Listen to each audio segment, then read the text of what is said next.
You walk into a room you have never been in before, and somehow you have already been there.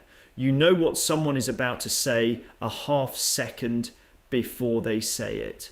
The feeling lasts maybe 2 seconds, and then it is gone, leaving you standing there wondering what just happened to your own mind.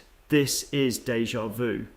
And for decades, doctors had almost nothing to say about it. It comes from the French for already seen, and it happens to nearly 2/3 of people at some point in their lives, most often between the ages of 15 and 25.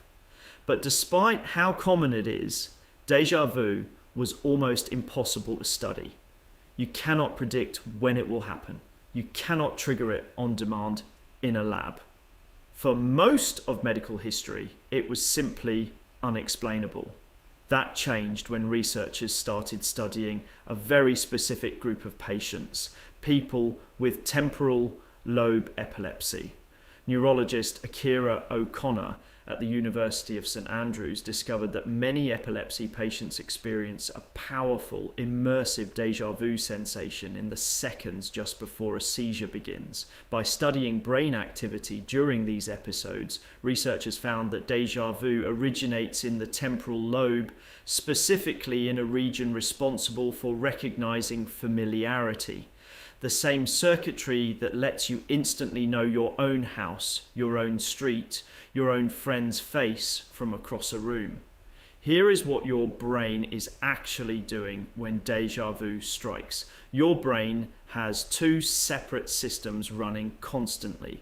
One system processes what you are currently seeing and experiencing in real time. A second, completely separate system checks that information against your memory, searching for a match. Normally, these two systems work together so smoothly, you never notice them at all. Déjà vu happens when something goes briefly wrong with the timing. Researchers believe the memory checking system misfires. It sends out a false positive. It tells you with total confidence that what you are experiencing right now has happened before, even though it has not. O'Connor's research suggests something even stranger.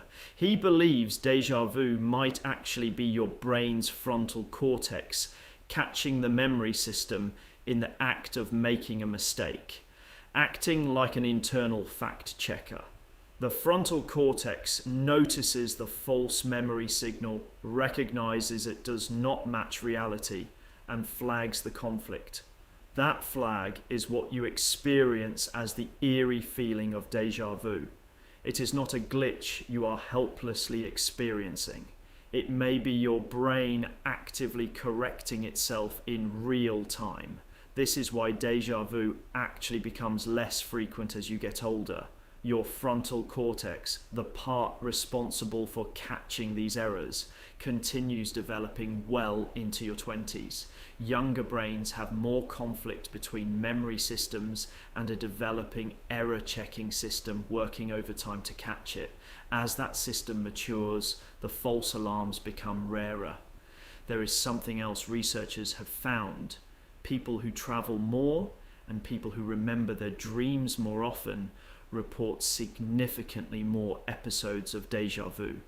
Both groups are exposed to more fragmented, partial sensory information that their brain has to piece together quickly. A new city with a street that resembles one you have seen in a photo.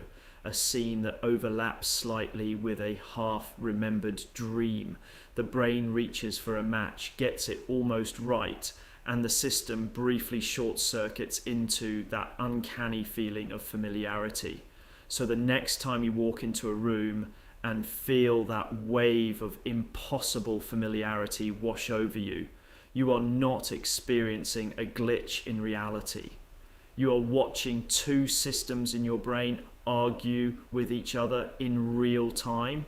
One system insisting it has seen this before, another system catching the error almost as fast as it happens. The feeling fades because the correction works. your brain catches itself, fixes the signal, and moves on. You're left only with the brief, unsettling proof that somewhere inside your head, a system you never knew existed is constantly checking your own reality against itself.